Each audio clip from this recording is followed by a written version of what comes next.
Welcome to the Getting High on Leadership series featuring Paul Karasik. Paul is one of America's top management consultants helping leaders succeed. He is the author of 9 books, including Sweet Persuasion and Brilliant Thoughts and Provocative Questions. His insights appear regularly in major publications, and he is one of the most sought-after executive coaches. Paul founded the American Seminar Leaders Association and the Psychedelic Institute of Los Angeles. He is a popular speaker at national conferences and has been on stages across all 50 states and internationally. Paul's work addresses the question, how can we transform conflict in business into collaboration? With decades of experience in management, leadership, and psychedelics, he brings a unique perspective on personal and societal growth. In this series, we'll be discussing his latest book, Getting High on Leadership, The Leader's Guide to Higher Consciousness. We'll be exploring the concepts, techniques, and mindset required to revolutionize leadership. Enjoy. Hello, everyone, and welcome back to the Getting High on Leadership series. I am your host, Rob Sanchez, and we're joined by the author, Paul Karasik. Today, we are talking about the section, Conscious Teams Create Music. We've been stepping our way through the book. If you haven't been watching, you can check this one out first, of course, and then find your way back to the beginning and catch up with us. Paul, welcome, and what are we getting into with this music analogy and leadership today? Well, you know, this chapter is very near and dear to me, Rob. I've been a musician since I'm 15 professionally and involved with music, and it's difficult for me not to form an analogy with life and music. They've become woven very tightly. Yeah, and thank you for the excellent intro music for the series. Oh, okay. Oh, yeah. All right. Yeah, that's some of my stuff. Appreciate it.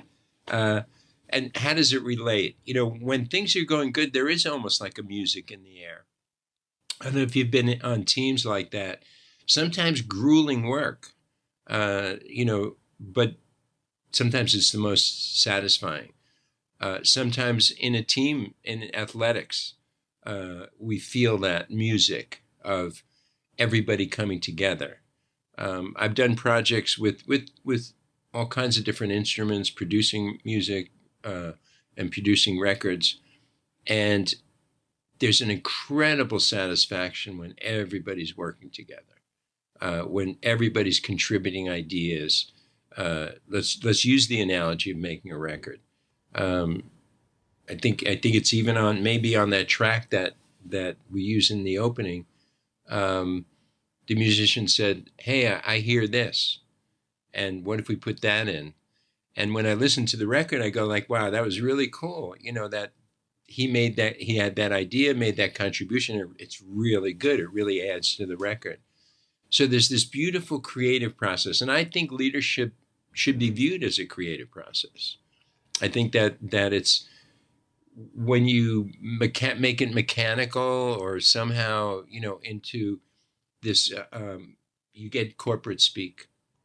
Yes, like there is music, there is theory that you need to be a good leader, and some of that we've touched on already, and we'll continue. That's right. That's a good point. Similar to music theory, but it's like just knowing music theory very well and being able to do your arpeggios and all of your scales, throughout the instrument is not actually playing said instrument or being in a band or performing. And I think that's definitely true with leadership, in that you can read through a stack of library books telling you how to be a leader, or watch all of these videos, which you should, to learn how to be a leader, but you still need to be that, right? You still need to get up and play and take your trumpet out or your saxophone and let it rip, right? Show people what you've been working on. Exactly. It's just, I think there's tremendous connection in the analogy, personally. And with like melody, harmony, and rhythm, with like different aspects of the music theory, how could those three kind of relate or find a home within the realm of leadership, or within looking at yourself as a leader? Yeah, and in this chapter, first of all, we define music, and I'm using my music teacher, my conductor, who was my conductor in high school for 10 years every day, and really had a huge impact on my life, Mr. Hughes.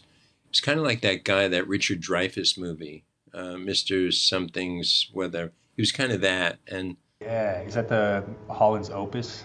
yeah, something Yeah. Opus. And we were a ragtag, small, really small school up just outside of New York.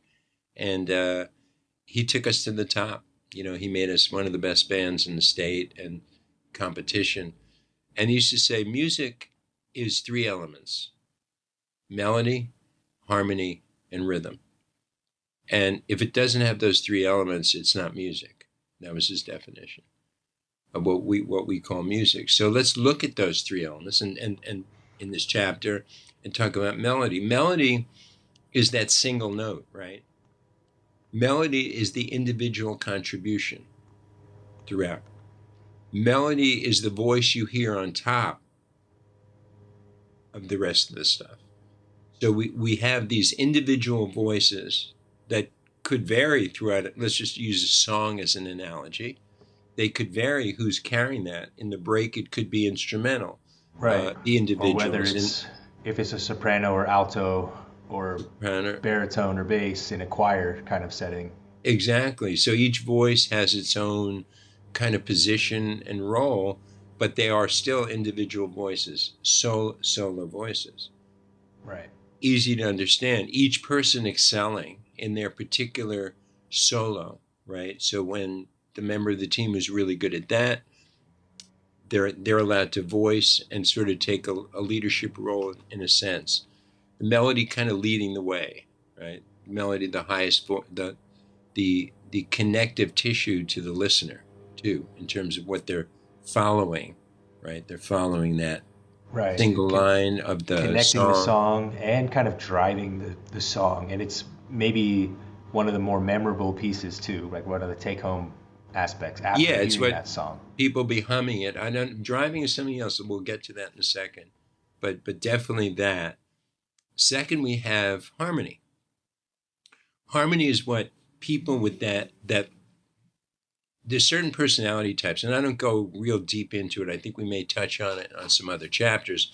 It's sort of a part of the whole management consulting thing. I'm not a big fan of it, but in a sense, there are certain people that thrive in team situations. They love it. My daughter, one of my daughters, she loves to have a posse. She loves to work with other women, other men on projects and then see the result. It's just part of her nature. Mother-daughter is an artist. She tends to want to be with her art or whatever it is alone on a one-to-one. She doesn't thrive so much in that environment. But at some point, if you're making music, you have to have harmony, right?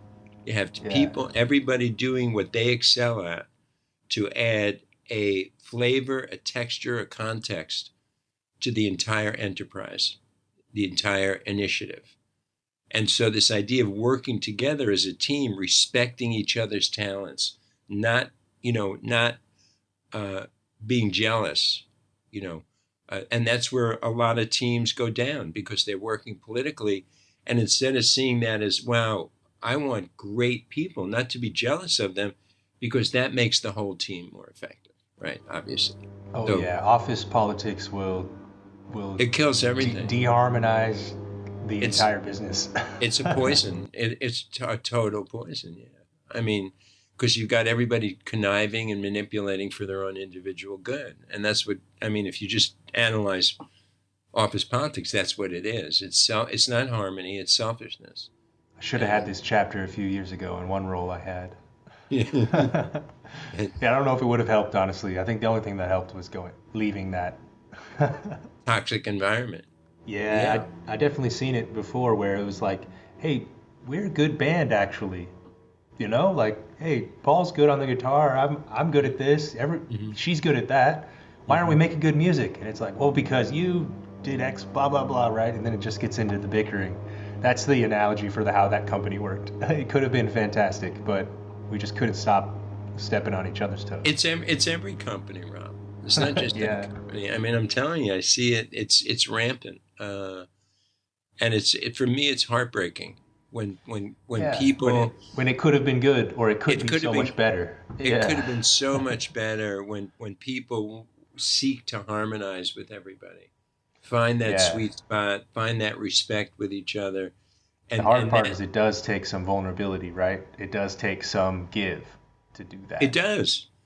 Yeah, patience, and people have idiosyncrasies, and when you work on projects, oftentimes people have habits you don't like, and he he picks his teeth or whatever, and like, we're human. You can't isolate that property, that quality from people just because you're in a corporation, right?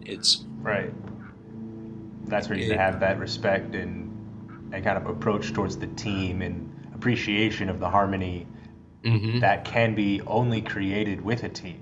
Because without that team, it's a melody and there's it's a no need. solo. Yeah, Yeah. and I think that it's a pad for everything else. Hmm. The harmony is a pad. In other words, that's the basis for the melody, right? Like, I'm a As that songwriter, melody can emerge from the harmony in and the some way. melody emerges from the harmony. And when I'm writing a song, the fundamental thing is that harmony. And then Yeah. and this is personal, and every songwriter is different. That's the pad. So we call it a pad. We actually call it a pad upon which the melody is written. Hmm.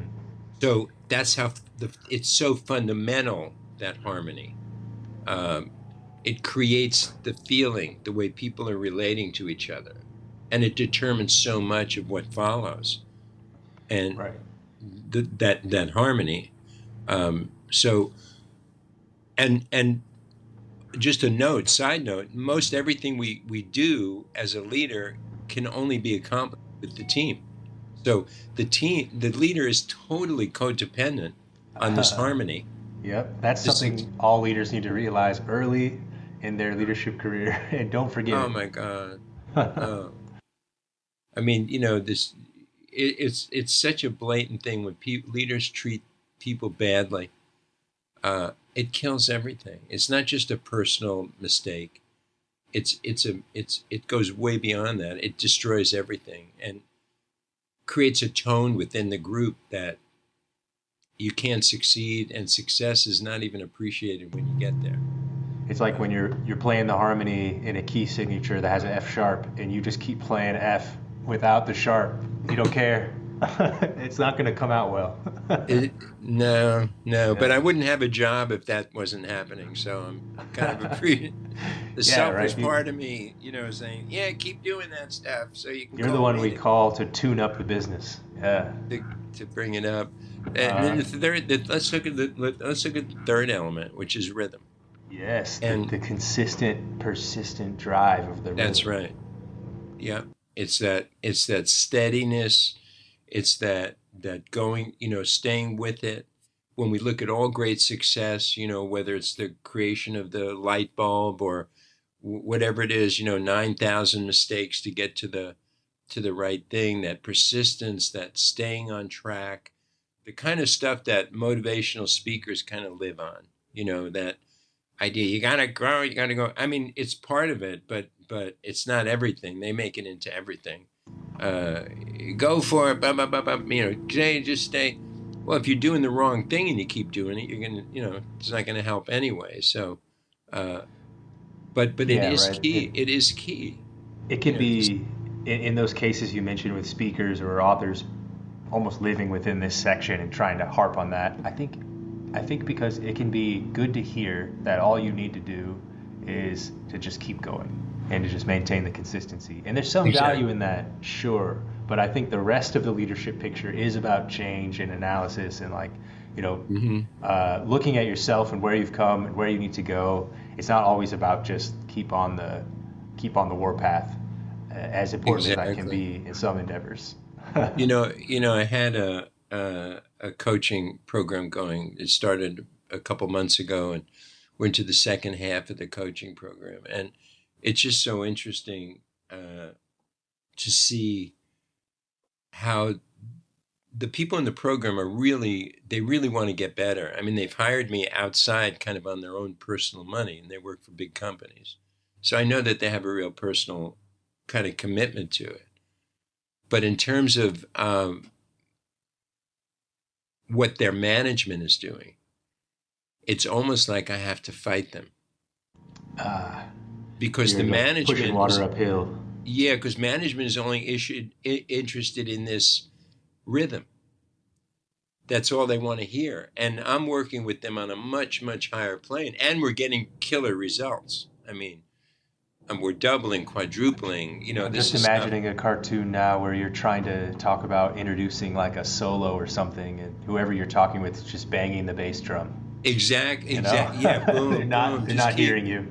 yeah. Or let's hear that beautiful harmony the strings are playing right now, in the background, that great string line. No, it's just bang, bang, bang, bang, bang. You're right. And it becomes abrasive after a while. And I actually have to, I mean, this is just such a bad reflection on what's wrong in organizations. We have to connive ways for them to You be have to kind of like okay, win them because over, or, yeah. like we have to like con job, like, meanwhile we're getting the results, but we're not banging, and they want to Yeah. see banging. And we're saying, but yeah, we're doubling and tripling and quadrupling the result. Still, we still want to see that banging. Right. And I'm going, oh my God, this is insanity. So we have to like fake the banging so that the results look good for them. Wait, we got these guys banging the rhythm, and here's what we got. Well, the truth is you didn't need them banging, and that was actually getting in the way. We kept that for you, or for for the leader that was stuck in the mud. And that, Yeah, and I mean, is what I've it's seen said. organizational change be halted in its tracks in that way too. Just with one or two dissenting opinions, or people that aren't happy to change or to try to collaborate, or just let some politics drop for a moment.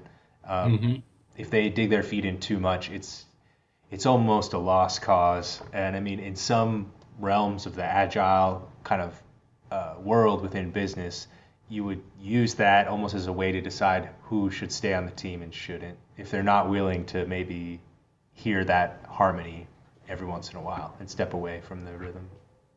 I've had teams like that, and it's hard to let go of the top person. It's not easy, let's put it that way. But I have no choice. I can't have this person on the team.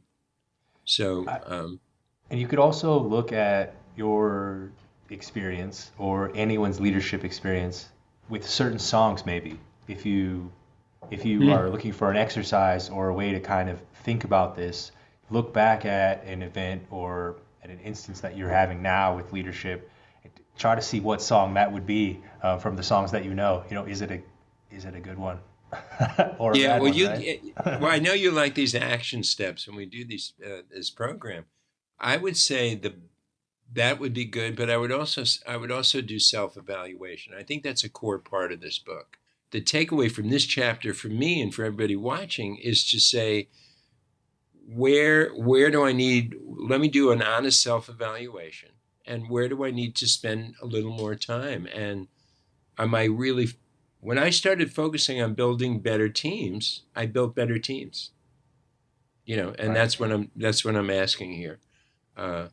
If there is a takeaway other than to really be with the presence of the truth of this chapter, that would be to self-evaluate, and without beating myself up and getting into all that stuff, just say, hey, where should I spend more attention? What can I get better at?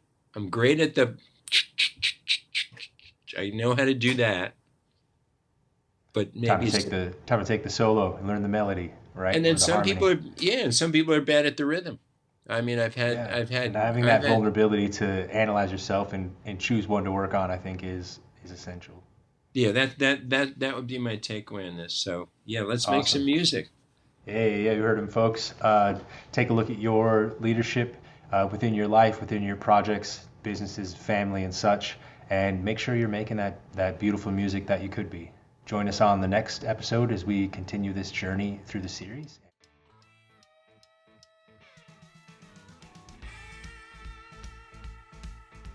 Thank you for joining us on this episode of the Getting High on Leadership series. If you have any questions, you can comment below or send them in via email to paul@paulkarasik.com. Follow him on Instagram at PK_The Conversation. Find out more at wholesalerinstitute.com and psychedelic-awakening.com. The Getting High on Leadership series is produced by Rob Sanchez and Apartment 113, which can be found at apartment113.com and followed on Instagram at APT_113.